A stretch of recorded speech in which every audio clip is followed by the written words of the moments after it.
David Icke. One of the world's most controversial figures, he has been banned over 26 countries. Banned from YouTube, banned from Twitter, brought back to X. What is it that he is saying that is pissing off the elites? I've been warning in the books for decades, freaking decades, that the plan of this cult was to flood the West with other cultures and other religions to dismantle Western society. What they do want, a world government, a world central bank, a world army, an amalgamation of NATO and the UN peacekeeping operation, a world currency, electronic, no cash, and a microchip population. Today we've only got some snippets and highlights of the podcast. The full episode is up on our Rumble. We told you to follow. Check it out. Link is right down below. Please leave us a like and subscribe to support the channel, and head on over to thewayofwilljohn.com for exclusive content and to see who we are having on next. Enjoy. Peace. Way of Will John. David Icke, it is a pleasure. How's it going? Very good. It's a pleasure to talk to, I was going to say a fellow professional footballer, but you still are, and I wasn't long ago. But it's amazing. We were just chatting before, and it's amazing how, if you played football, especially professionally, it's like, you've got a language you speak, haven't you? You know what I mean? Totally. There's this point of connection with anybody who's played professional football. Totally. Yeah. Especially, I've played all over the place. And being an American that's played most of his career in Europe, it's a whole wild experience, because I started in the MLS and I've seen that grow now and, all to what it is now. And coming over here, it's wild. And the world is different, obviously, much so from when I started to now, which is why you are here. Yeah. And well, I'll tell you what, the world's a heck of a lot different to when I played in the 1960s. Early 70s, and when I was born in the 50s, 1950s, my goodness me, what a different world it is now. TheWayofWillJohn.com, exclusive content and programs on manifestation, making money, hidden knowledge. Finally, reach your full potential. Well, how do we make sense of that? Because, I've seen plenty of your videos. I've been watching your videos for years and years and years, and it's a dream come true, obviously, to be able to ask you some of my own questions. And I know you endured and you've talked at length about the amount of ridicule and things that you've had to go through only to be proven right in so many different cases. And that's the world we live in today when so many people are awakening. And so I want to just maybe start this off with, today is going to be the first debate between Trump and Kamala Harris. And American politics, being what it is, has a large effect on the world. Could you maybe just give us an understanding of where we're at in the world with current events and how you see this potentially playing out over the next 2 to 3 months? Well, I've always worked on the premise that whatever I know, there's always more to know. And if you don't do that, then you can start to solidify into an eddy going round and round where you think, oh, I've got it now, I can see what's going on. But there's always more to know. And so over the years, I've started off looking at, in the early 90s, at who really runs the world? Is it the presidents and politicians and prime ministers? Well, no, it's not. You don't have to dig very deep to see that's not the case. And then it's moved on and on and on and on and on. And the picture has got bigger and bigger and bigger. And I've just got a new book out called The Reveal, which is the third of a trilogy of the Trap, the Dream, and the Reveal, which I call the Reality Trilogy. And that is so deep in the rabbit hole and the scale it's bringing together that it basically dwarfs politics.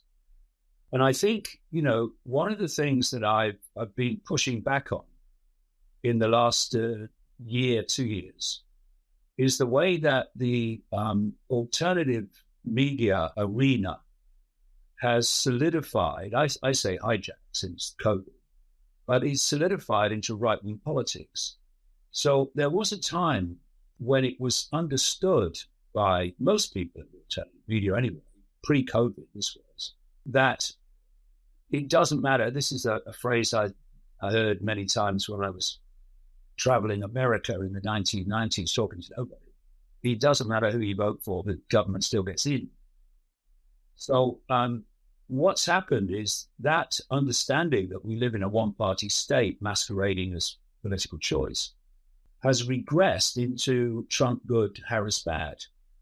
Now, I don't buy that at all. I mean, I think Kamala Harris is a joke figure, and she's very much part of this appalling, disastrous Biden administration.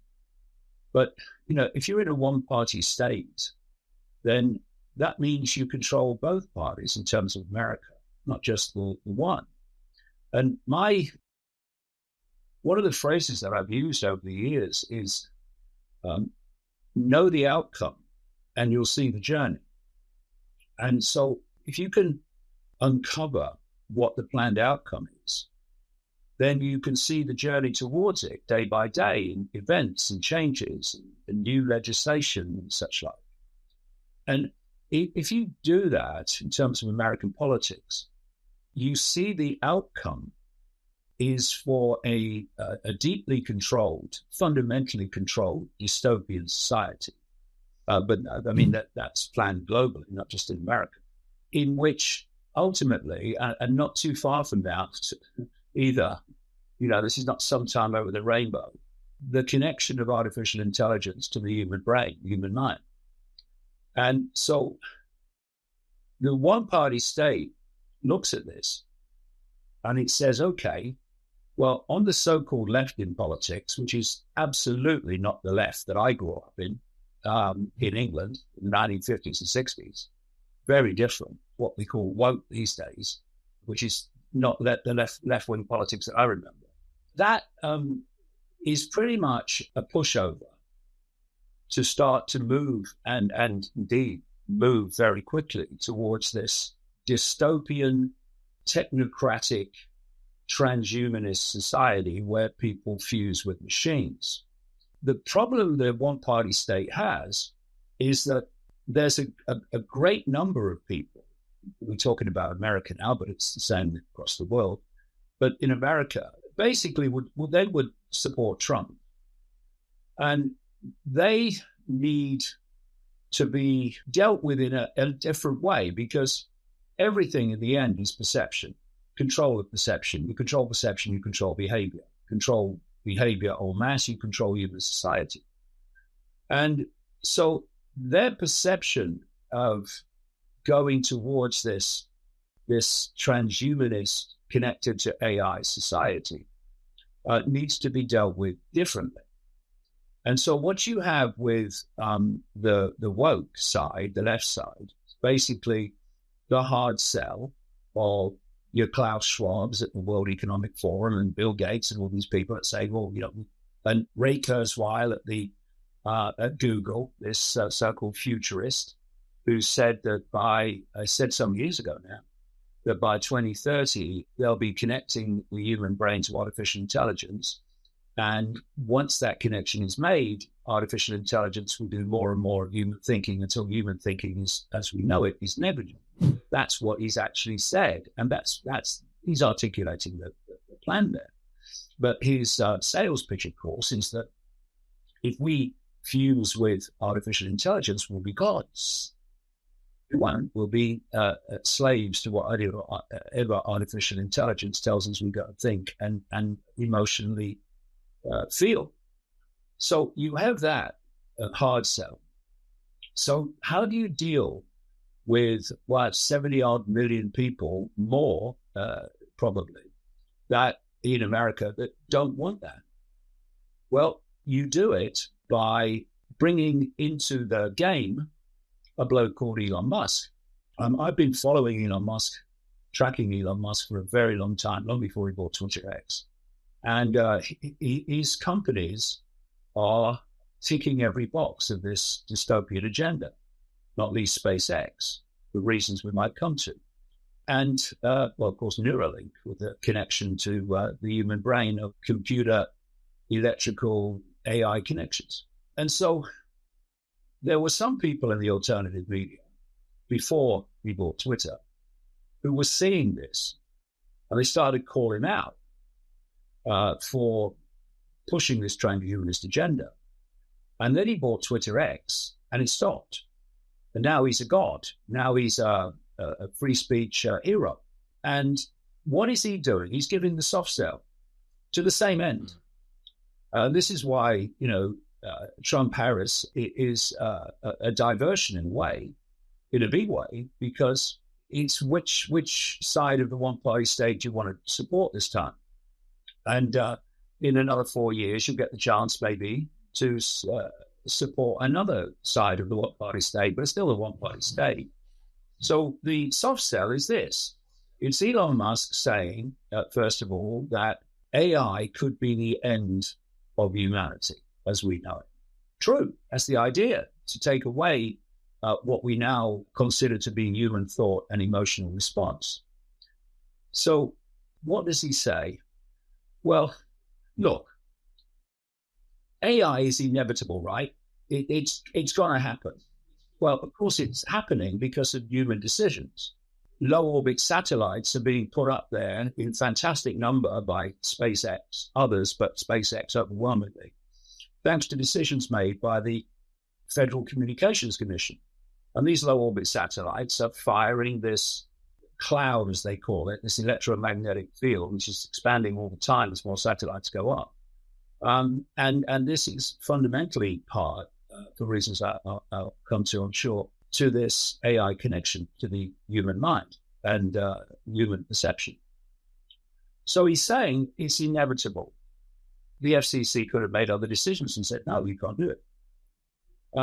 And so because it's inevitable, and of course, AI is getting on and getting more and more intelligent, and it's going to pass human intelligence, the singularity, they call it.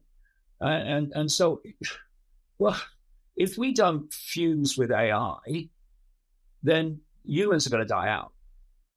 So that's the soft sell that is pulling in more and more of the people that really don't want it.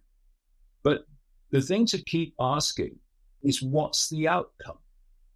And the outcome of the hard sell is the human brain is connected to AI, and the outcome of the soft sell is the human brain is connected to AI.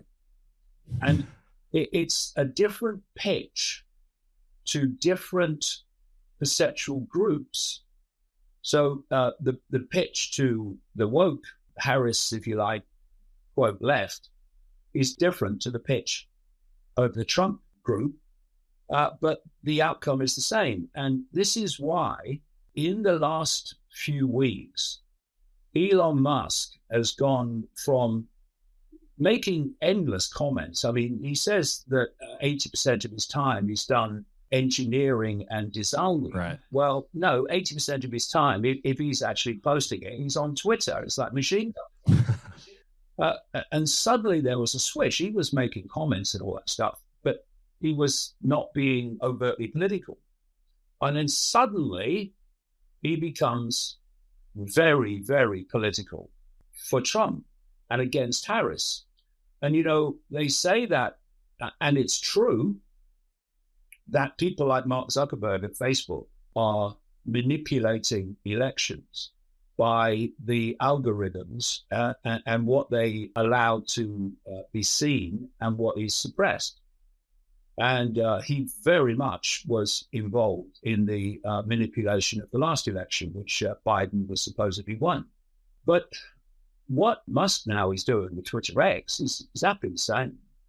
He's fundamentally using that platform as a Trump support machine and an anti-Harris operation. I mean, I look at this every day and I see it. It's blatant now. It's almost hysterically blatant. And then you've got these other people like Peter Thiel. Peter Thiel is an AI guy. He was the first private investor in Facebook, made a fortune out of that.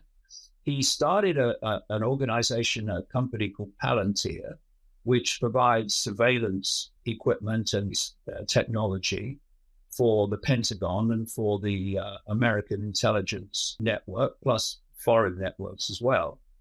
And he is on the steering committee of the Bilderberg Group, which is what they call a globalist organization. It wants this world government dystopia.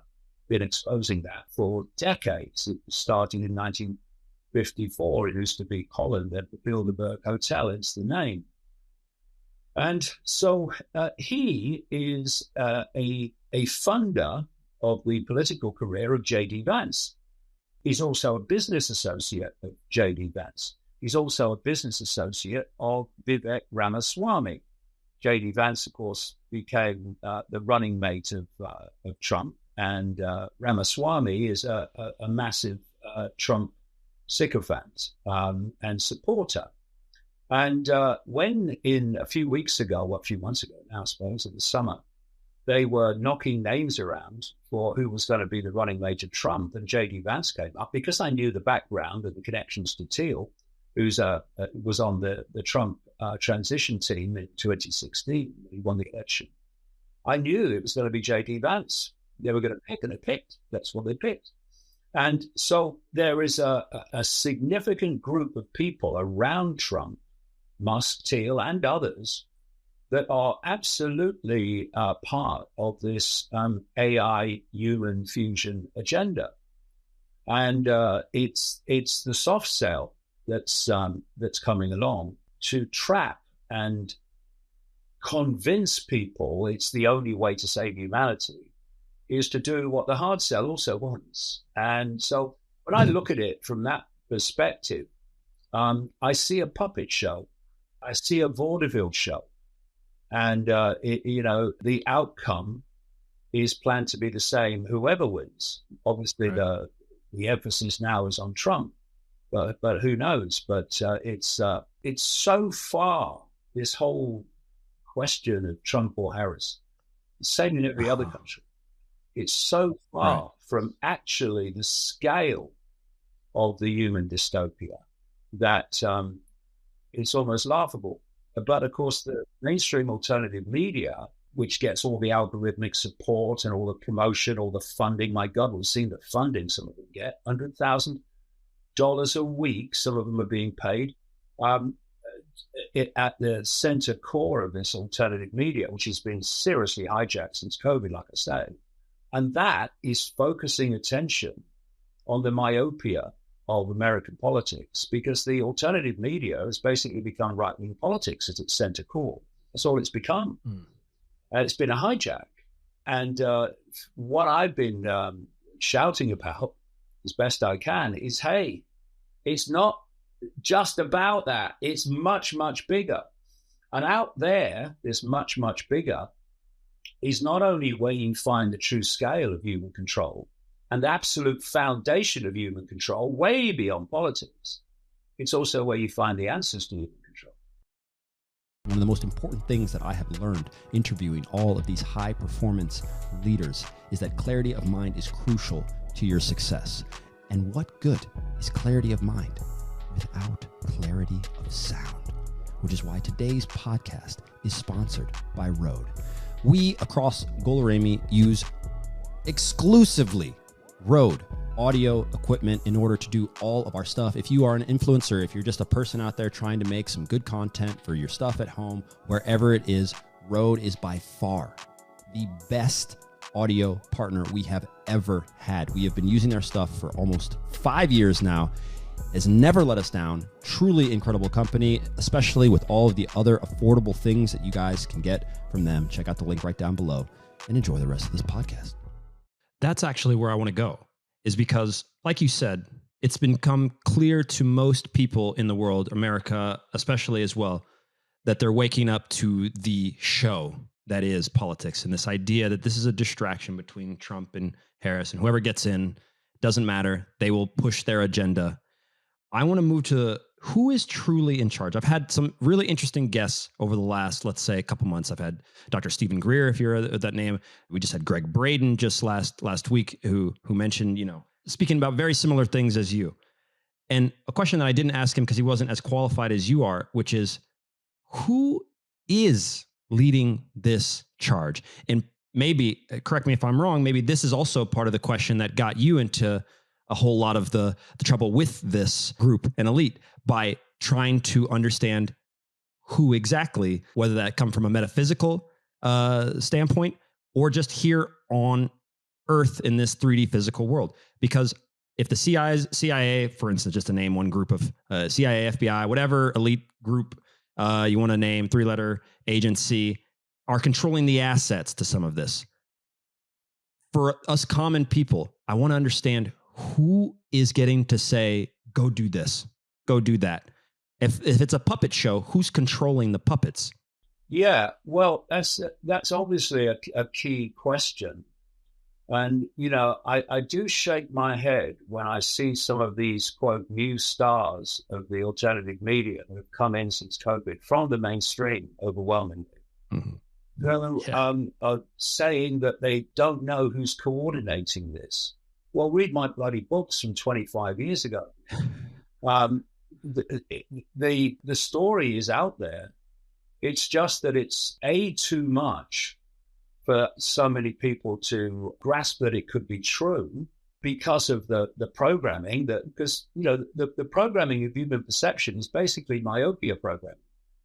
If you can squeeze people's sense of the possible, then you got them to a large extent.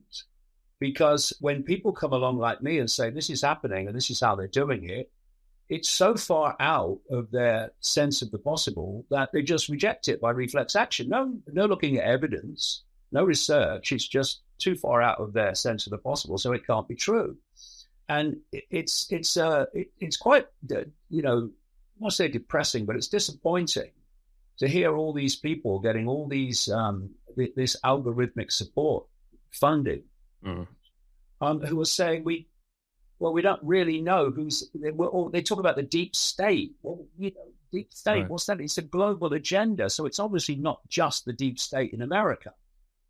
So what happened is in the early 1990s, all that time ago, I was focusing on who ran the world at the level that we experience. And I kind of uncovered that. And then the whole approach of, well, whatever I know, there's always more to know. You ask more questions because at any point, you don't know all there is to know or all you need to know. So you keep pushing on. And so if I start with the way that the world that we see and experience is controlled, and then go deeper in the rabbit hole to where it's all coming from, I mean, that might be a good way to do it. What I call the global cult, which is the global network of secret societies that's orchestrating global events. Not the source of them, the orchestrator of them. That is a network of secret societies, which if you visualize the planet with a spider's web around it, it's a very good way of symbolizing it. And in the middle of the spider's web is the spider, as I call it, and the spider we'll come to in a sec. But immediately around the spider are the strands in the web that are the most exclusive secret societies. Those people won't be on public display. If people are on public display like Klaus Schwab, Bill Gates, whatever, then they're gophers. They might be rich gophers, they might be powerful gophers over those below them in the hierarchy, but to those above, they're gophers. And the ones above, they're in the shadows. They don't put themselves, like I say, on public display. And then you come out from the spider and you come out from those exclusive secret societies, you move into the secret societies we do know, which is the Freemasons. And when I say that, I mean the inner core, not, Bill and Joe down the lodge. Then you've got the Knights Templar, you've got the Knights of Malta, the Opus Dei, the inner core of the Jesuit order. There's many of these secret societies that we know about, but we don't know what they're orchestrating. And well, unless you do some deep research, they're just secret societies keeping secrets. What secrets? And then as you come out through that hidden part of the web, you hit what I call the cusp. And that's where you meet the organizations who they're kind of semi-secret compared with the secret societies because they put themselves really on public display, or most of them do anyway, not all. And their job is to take the agenda coming from the spider, coming through the secret society network in the hidden, and play it out in the public arena in changes in society through governments, corporations, World Health Organization, World Trade Organization, the United Nations, and so on. And at this cusp, you find the World Economic Forum, Klaus Schwab. You find the Bilderberg Group, a steering committee member being Peter Thiel, and also his fellow co-founder of this Palantir surveillance operation technology company, Palantir, a guy called Alex Karp, who is also not only a co-founder of Palantir, but also on the steering committee of the Bilderberg Group. You have the Club of Rome, which was created in 1968, specifically to exploit environmental concerns to justify dystopia. This is where the human-caused climate change hoax came out, among many other organizations, but that was the initiator. And then also in this cusp group, you've got so-called non-governmental organizations. Many key ones are funded by the Soros organization out of America. You've also got the think tank web. I mean, it's just an explosion. It's think tanks and NGOs. Yeah. And their job, and most, an important point to make is that these secret societies are fiercely compartmentalized. I mean, if you look at the secret societies immediately around the spider, well, what's going on will be widely known, who knows, because they're exclusive. But when you go to the Freemasons and some of these other secret societies, they're fiercely compartmentalized. So, if you are a Freemason, for instance, the vast majority of Freemasons in the world are on the bottom 3 levels of degree, the so-called blue degrees. But there's 33 degrees at the Scottish Rite of Freemasonry. And even when you get to the 33rd degree, there are levels above that most people of the 33rd degree even don't know exist. I've written about that in my books over the years. So it's compartmentalized to the point where only the inner core of all these organizations know what it's really about. So it's the same with these think tanks and these NGOs. There's loads of people that are playing their part in advancing the cult agenda that have no idea there even is an agenda. Never mind, there's a cult. So then we come out in this web. We come out through the cusp area to the world of the scene, to governments, government agencies, and so on. And these are compartmentalized. So the World Health Organization, which was, of course, fundamentally behind COVID, the COVID hoax, was created by the Rockefeller family, and it's now run by a Rockefeller family gopher, Bill Gates. And the vast majority of people in the World Health Organization think they're doing a job for global health. But the inner core knows they're not. It knows the story. And so if you take the World Health Organization, you take Silicon Valley, you take corporations, major corporations, global corporations, you take governments, you take government agencies and so on. If you go deep enough in their hierarchy, you'll meet the point where they attach to the web. And at that point, that inner core, they're all the same organization working to the same end. So, for instance, when you realize that, you can see why certain things happen.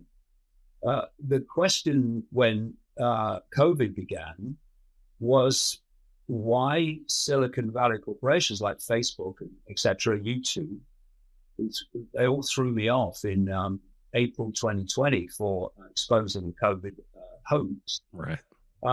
They said from the start that they were going to censor content that challenged the World Health Organization version of COVID. Now, on the face of it, you're going, what are you doing? You're supposed to be the town square where we share opinions and evidence and information. And what are you doing? Saying you're going to, from the start, that you're going to censor anything that is not the narrative.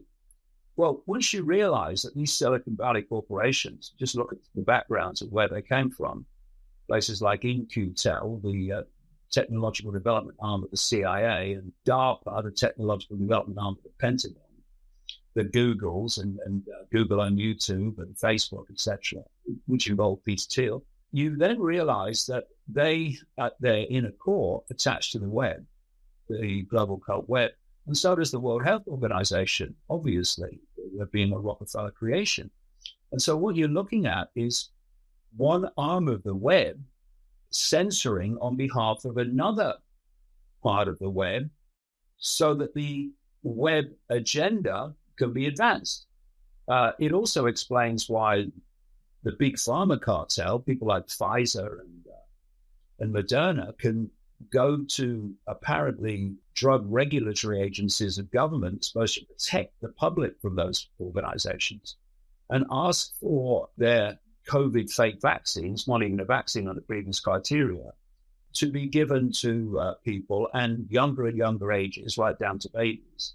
And even though there's no trials worth the name, they get permission. And it's like, what are you doing? Well, when you realize that the inner core of the CDC in America and the FDA and their like around the world is attaching to the cult web, and so I mean, my goodness, the big pharma cartel was created by the Rockefellers originally again. So they're connected to the web. So again, it's the web asking the web for permission to roll out a fake vaccine to the benefit of the web. This is what's going on all the time. And of course, you know, the great savior of the world, Donald Trump, not only was fundamental in making that Operation Warp Speed happen in America, the play out of the COVID fake vaccine, but actually still today, despite all the death and health destruction that's there to be seen as a result, still says it was a fantastic thing and is a fantastic thing. So this is how it works. So then you go to the spider and then you say, well, what's the spider?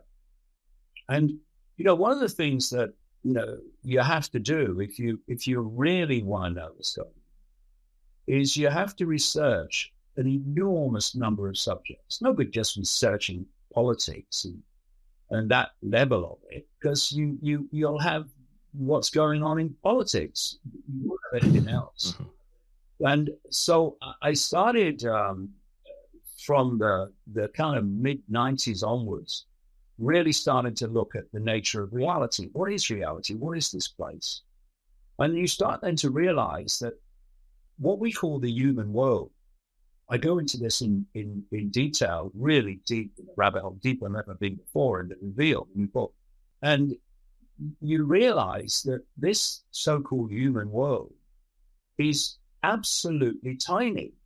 You know, we call it a world of matter, but actually matter, atomic matter, is a tiny, tiny, infinitesimal part of the reality that we're experiencing. You know, I'm looking around now and I see a wall, I see some lights, I see a computer, I see a desk. And between those forms of matter, I see what appears to my perception to be empty space. But there is no empty space, so what's in it? And, you know, call it, this is mainstream science. The visible universe is not made up of what we call atomic matter. That's tiny. Just the forms that we see.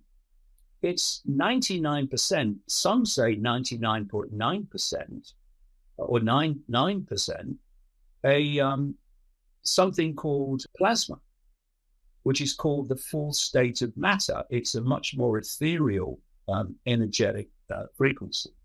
And it's all in the so-called empty space that we are experiencing.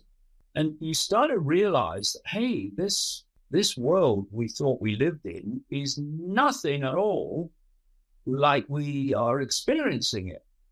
And then the big thing, the big penny drops when you, and I say, I keep saying this, that every child at the earliest age they can grasp this should be told this as a matter of course.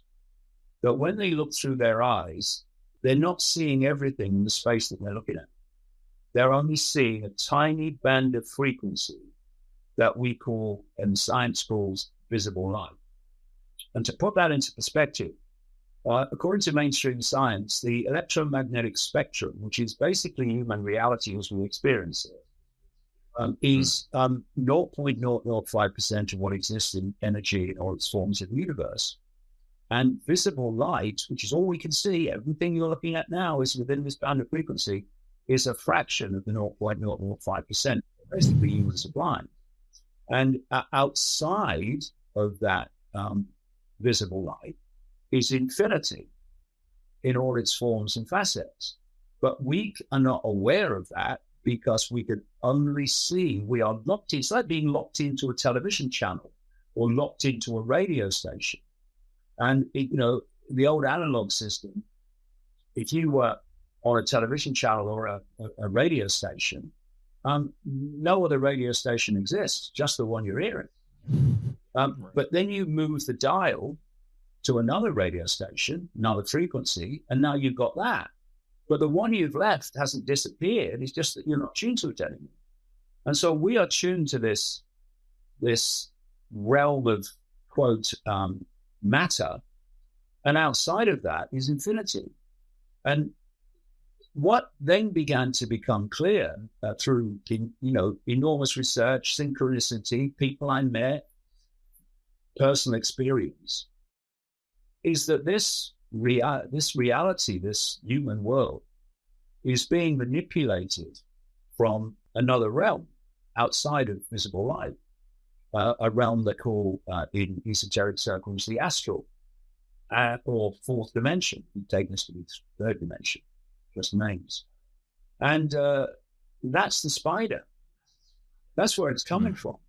It's coming from this other dimension. And this global cult is operating within the human frequency band to impose upon humans an agenda that's actually coming from outside of the human frequency realm.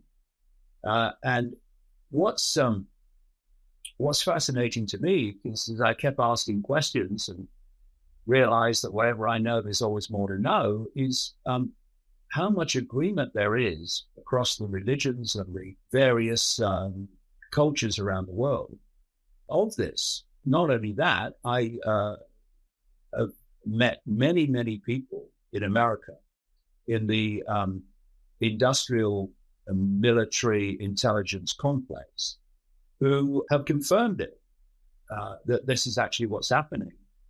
And so if you look at all these religions and these different cultural beliefs, they all have the concept of an unseen force. Well, virtually everything is unseen to humans, for reasons I've said, that's manipulating human society for very negative reasons. Christianity talks about the devil or Satan, the demons, and Islam talks about Shaitan and Iblis and the jinn, and Gnostics talk about the Yoga Baoth and the demiurge and archons, which is Greek for rulers.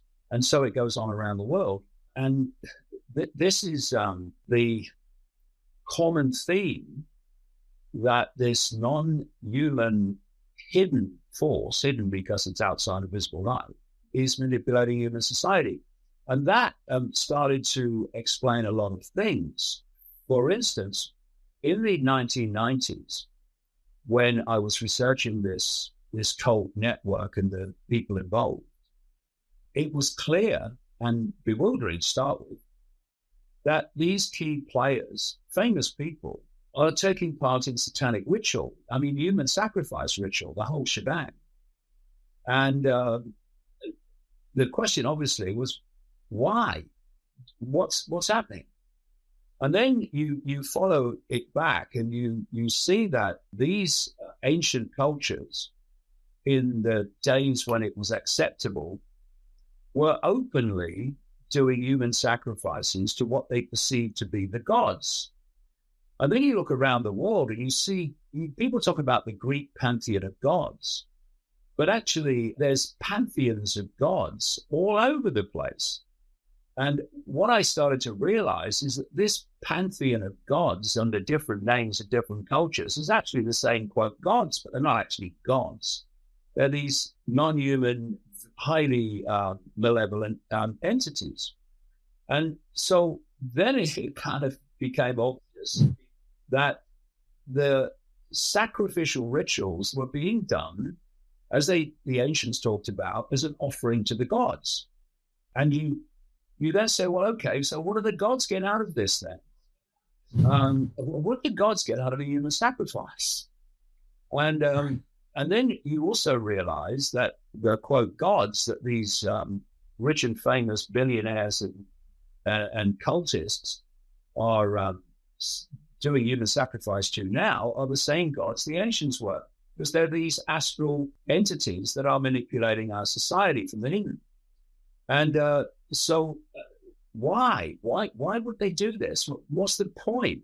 And, again, you have to put so many dots together to see the picture. And I started to realize from multiple different sources that these entities actually feed off low vibrational human emotion and mental states around the basic state of fear and anxiety and resentment and conflict and hatred, all these things, all these low vibrational emotions. They feed off it. It's their sustenance.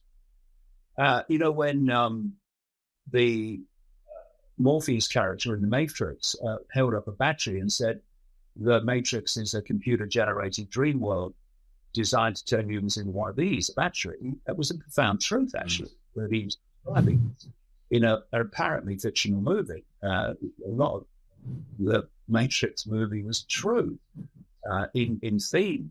And so I then came across, after I kind of established this to my satisfaction, the work of a guy called Robert Monroe. And he popularized out-of-body experiences. Now, there's a near-death experience. Millions of people have done that. And that's when the body dies and your consciousness is released into another reality. And very, very common themes, the way that these people describe their experience before the body was revived and they returned. An out-of-body experience is when you can project your consciousness into this astral realm while still being in the body, while the body's still alive. And Robert Monroe kind of perfected this and became very skilled at it, to the point where the CIA got involved. And they started a project they called Gateway, based around Robert Monroe. And they brought in other people that had a skill to project their consciousness into the astral. And they did this study, Gateway study, to compile their experiences and try to get a fix on what was going on. And they saw, these people in the Gateway Project, so many reptilian entities in the astral, outside of human sight, that they gave them the name in the Gateway Project of the alligators. And this information has come from military people that were involved in the Gateway Project. And what Monroe said he learned in these astral projections, and he had endless numbers of them, is that these entities were in the astral feeding off low vibrational human emotion. And that's why they are manipulating the world to generate that energetic sustenance source. They're not interested in a world of love and joy and happiness and peace, because that doesn't generate that frequency, which they have to, it has to be that so that they can absorb it because of the frequency error. Then I started to realize what this sacrificial ritual was all about. And what the gift and offering to the gods was. And I talked to Satanists and former Satanists and people who were in those rituals against their will all over the world, who have described how during the ritual, the sacrifice is built up and built up and built up in terms of reaction to levels of absolute terror. which is an immensely powerful low vibrational energy. And this is what these, quote, gods who are in the astral around the ritual are feeding off. They're feeding off the terror of the victim. And that's the gift of the gods. And when you reach that level of terror, an adrenaline is released into the blood. And that's what the Satanists conducting the ritual in our reality actually drink. This is the old adrenochrome story that's come to light, not least out of Washington over the years. So then you ask the next question, which is, how does it all work? How is this whole thing orchestrated? What is this reality then? And from just after the turn of the millennium, I got this really strong, beyond feeling, it was a knowing that the reality we're experiencing is a simulation. It's the immensely advanced version of a virtual reality game. And in those days, I looked around trying to see if there's anyone else around that was coming to that conclusion. And the only person I came across in the public arena was a guy called Professor Nick Bostrom at Oxford University, who had a bit of media coverage for his view that this could be a simulation. But in the years since, and I started writing and talking about it then, the early part of just after the millennium. And then since then, from about 2016, 17 onwards, more and more mainstream scientists have concluded that this looks like it is a simulation. And when you go down the simulation route, so much of what we call scientific mysteries, the mysteries of reality, fall apart, fall on the floor, because their simulation explanation explains them. And I said it just after the turn of the millennium that this is a simulation, and this level of it, anyway, its limit is the speed of light. That's why the speed of light appears to be the fastest speed when it's not at all. And in 2021, April 2021, there was an article in Scientific American by an academic who said he believed that this is a simulation, and the limit of the simulation is the speed of light. And he likened the speed of light to processing speed. It's a limit of the processing speed of the simulation. He doesn't say this, but I say this at this level, the levels of it. And so the other thing that I was saying, just after the millennium, was that the laws of physics, what we call the laws of physics, are actually the codes of the simulation. So if you're creating a virtual reality game, you encode it to provide the rules of the game, the laws of the game, and the limits of the game, what's possible and what isn't possible. And we call that, in this simulation, the laws of physics. And this academic in this Scientific American article have come to the same conclusion. So really does, when you pull it together, put into sharp focus that Morpheus statement. This is a computer-generated dream world designed to turn humans into what it is. And so in this manipulated, simulated reality, it's manipulated to produce the maximum amount of low vibrational energy, which Robert Monroe gave the term to loosh, low vibrational energy. He called it loosh, we're being looshed. And he was absolutely right in my view after looking at this in great detail for so many years. Yeah, and it's amazing. I've read all of Robert Monroe's books. As a matter of fact, I have the book here, Astrodynamics by Robert Bruce, which is another guide on how to do those. I was having out-of-body experiences at a fairly young age. I had no idea, obviously, what it was. Clearly, in society, much like you're saying, it's not built to help you understand the nature of reality. So it's not like I could go to school. It's the opposite, isn't it? It's designed to stop you realizing the nature of reality. Exactly. So I didn't have any way. So it took years before I even had an idea of what was going on. And it's actually incredible. You know, I mean, I know we don't have enough time to get into obviously the rest of my questions, but we've had on even the name Tom Campbell. Have you heard of Tom Campbell before? Yeah, vaguely, yeah.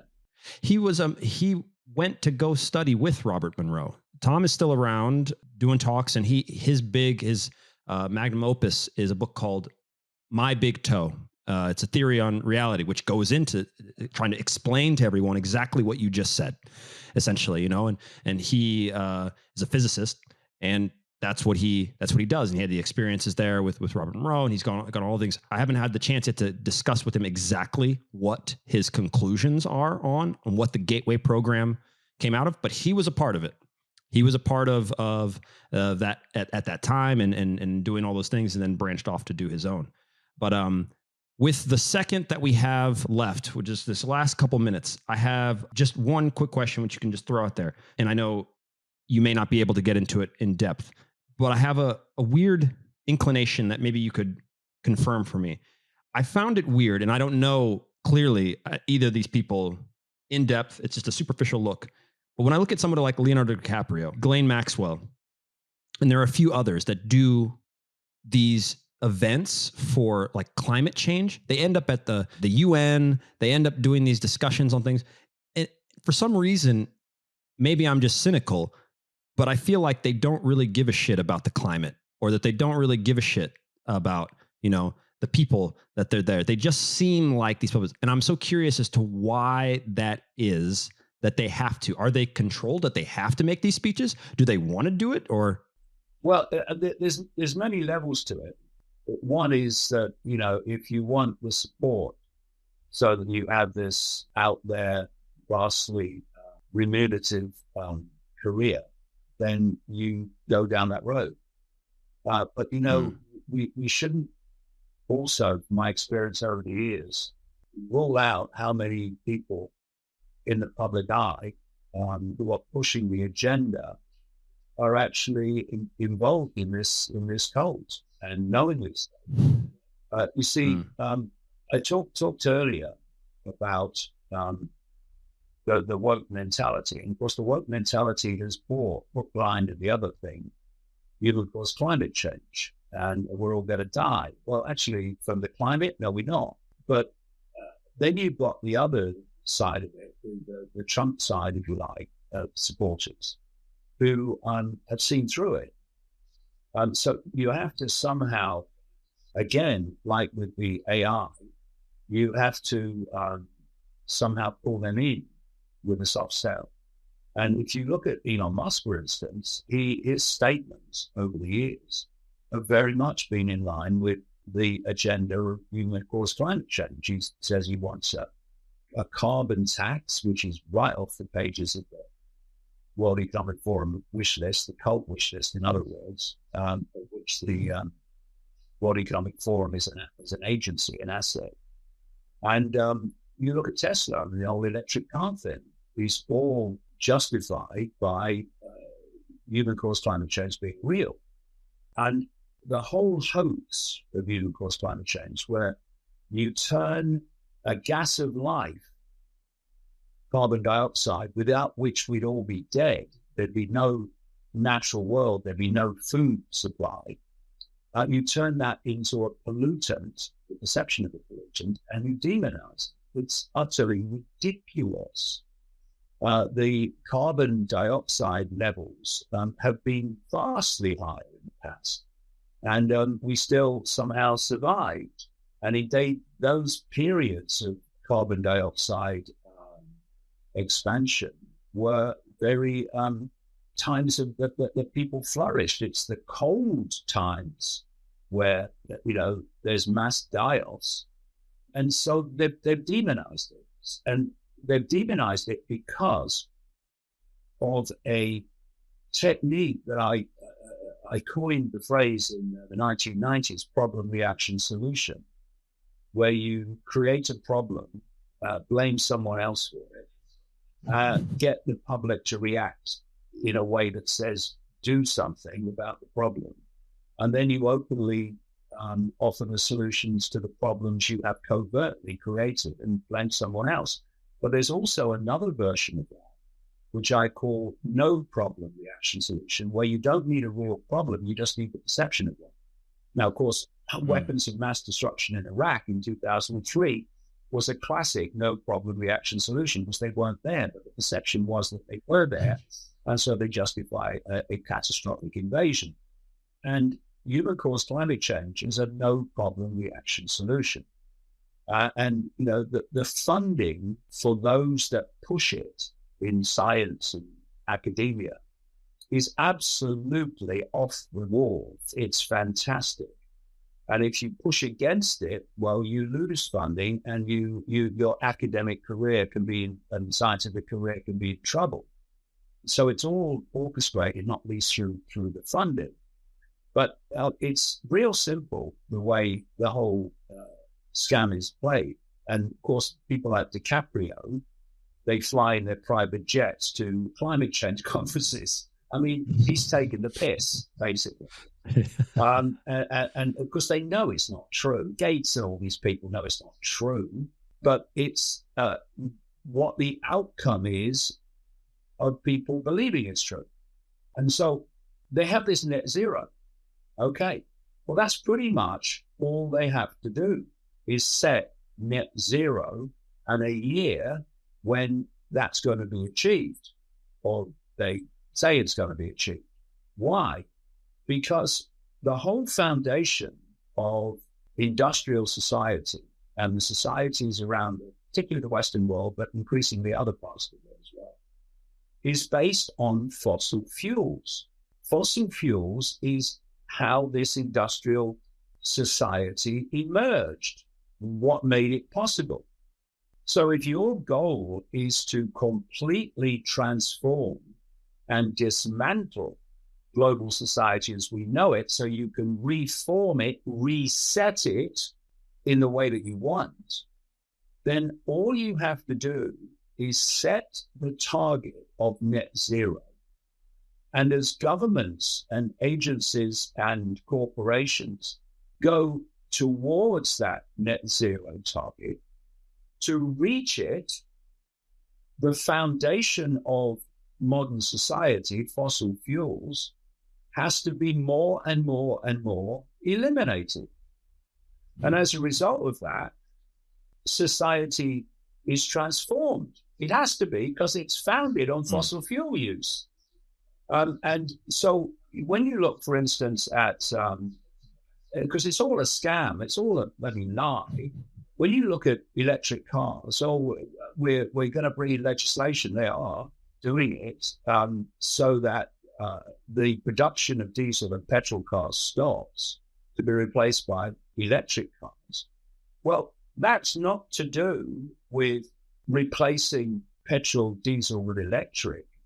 It's to do with eliminating the access to a car for the vast, overwhelming majority of the global population, because there's simply not the resources to produce electric cars, not least through the batteries. People are now seeing who bought electric cars, they have no resale value for a start, or very little, because once the battery's gone, it's a fantastic amount of money to replace it. It's like buying another car. So then you connect that into this other agenda of what they call 15-minute cities or 15-minute communities. And they're being created all around the world, where they say that everything you need, in their view, will be within a 15-minute walk or cycle ride from your home. And they're putting cameras up all over the place, like in London. They've got a thing called ULEZ, which is the ultra-low emission zone, which is the entirety of London. And so they're putting cameras, number plate cameras, all over London to catch people who have a car that doesn't emit, in terms of exhaust, the ultra-low emission criteria. And if you get caught on the camera, or even leaving your home in the morning with that kind of vehicle will mean that you have to pay £12.50 a day every time you use your car that's not compliant with this ULEZ criteria. And of course, it's driving people out of their vehicles. It's driving people out of business who can't afford to replace their van with a more modern one. And so these cameras for the ULEZ zone fines are actually really there longer term, not too long either, to police the 15-minute cities. Where if you go, if you leave your 15-minute area so many times, then you get fined. That's the idea. And eventually you don't leave them at all. It's just a stepping stone towards that. And that's why there's a war on movement. There's a war on plane travel. There's a war on vehicle use because they don't want people to be able to move and travel. They want them locked away in these little zones of control. And the only way they can communicate with their fellow humans further afield is through the internet, and they have a kill switch to turn that off whenever they want. So this human-caused climate change hoax fits that perfectly, because they're saying that if we don't go down that road, and of course the woke side of politics is all in favor of it, because it's brought human-caused climate change without question, that would mean that you'd basically be in a situation portrayed in the Hunger Games movies. In fact, I call this society, I have since those movies came out, the Hunger Games Society. Because if you remember, in the Hunger Games, people were fenced off in sectors and they couldn't communicate with the other sectors. And that's what the 15-minute cities is all about. And so in the end, it all connects. And another fundamental part of this whole digital dystopia is the digital currency, which they are bringing in. It's getting closer all the time. And it's that deed, it's being introduced in places already, whereby all finance is digital. And this means that they have complete control of your life, because through a digital currency, if you say left the 15-minute city and passed one of these number plate cameras, and you were sent a fine, well, if enough people got together, hallelujah, sometime, I hope, and refused to pay the fine, then it would be unenforceable. But through the digital system, as they do in China now, they'll be able to take the fine out of your bank account within seconds of you passing the camera.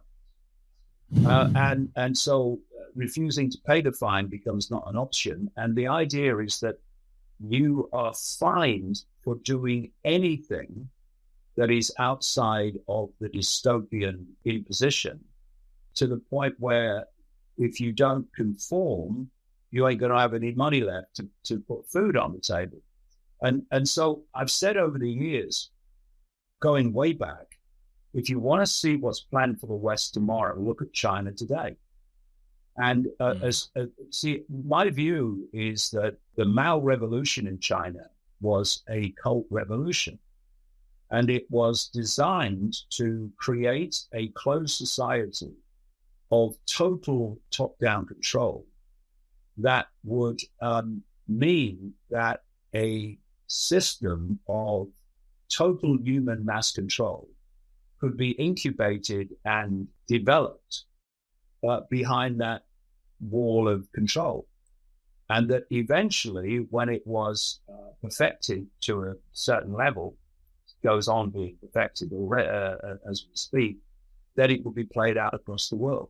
And if you look at what happened after COVID, which was not true, but the irony is obvious, said to come out of China, then what has happened to the West since then? It's become more and more like China. And we're going into that more and more as we speak, because in Britain, we've just had a government change where someone has come in with what's called the Labour Party, the Prime Minister Keir Starmer, who is cult to his DNA.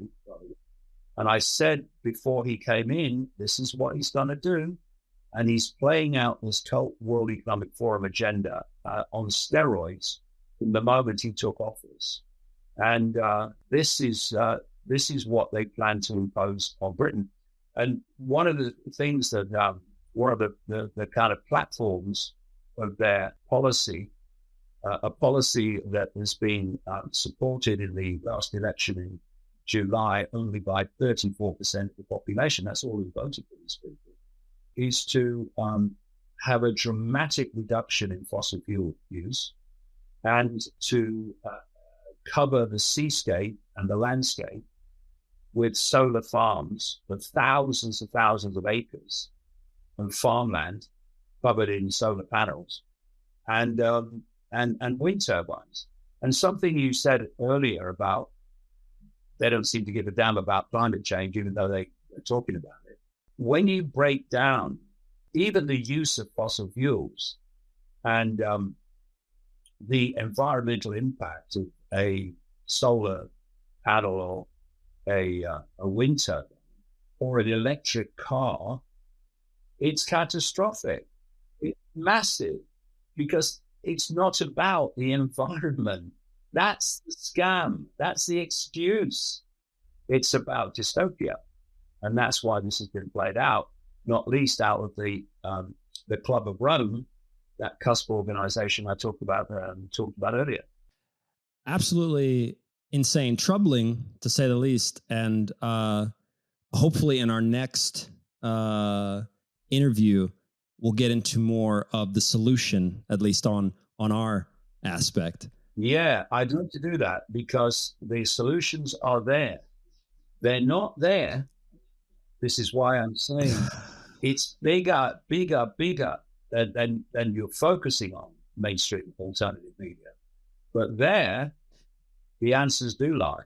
And it'd be great to talk to you again about that. Absolutely. Absolutely. Listen, obviously everybody should know where to find stuff from you, but where would you like us to send people who are interested in more? Well, they can get my books at davidicke.com.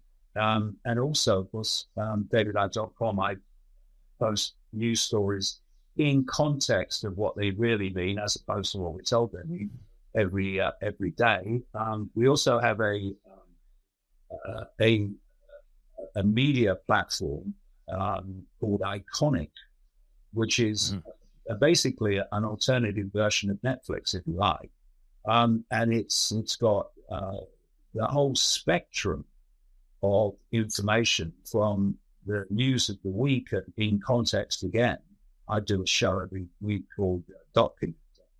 And also the much bigger picture of reality. We do full-length feature films on that, which I've taken part in myself. And so it's a real brilliant, platform for the whole spectrum of information. And so my new book's called The Reveal. And the trap, the dream, and the reveal are both exposing the nature of reality that they don't want us to know, but also, again, looking at the way we can change this if only we realize what reality is and, crucially, who we really are, because it's not the body. And I tell you, just before we finish too, if people would go deeply into this whole arena of who we really are, which is consciousness, having a human experience, then in things like sport and things like football, the performance quality could go through the roof. if people realized how our perceptions create reality, and really kind of played that out as a being rather than just a concept. Because when a football team is 2-0 down and playing terribly, and getting battered, and then you see them get a lucky strike, and they make it 2-1, and then you look at the transformation in the game so often. Suddenly, the team that's been playing terribly has had a change of perception. Hey, we might have a chance here. And the confidence, what is confidence? It's a perception. And the confidence increases. And they go on to be a completely different team, having just got a goal against the run of play. And you get other teams who they say they're so lucky. They always get late goals. Well, why do they get late goals and other people not get late goals? Because their perception is different. And this whole perception of reality becoming experienced reality would be a real boon to athletic performance in many and various ways. I was actually asked, nothing's come of it yet, but I was actually asked by a professional football club in Britain if I would be interested in talking to the staff about this sort of stuff, because it has such potential to increase athletic performance through complete transformation of perception of what is possible and what you're capable of. And I have a entire channel based on all of that, where I would love to. Yeah. So we'll talk. We'll end this here, since I know I want to be respectful of your time. But without a doubt, there's a whole field and world that I know of people that can benefit from this solution from within sport, within all those things. So I would love to do it. It'd be great to come on your football channel and talk about it. Absolutely. Would love it. David, once again, really appreciate it. Guys, you guys know exactly where to get everything. The links will be in the description, or if you're just listening to this, they are in the show notes. And David, thanks again. Cheers, mate. All the best. Lovely to speak to you.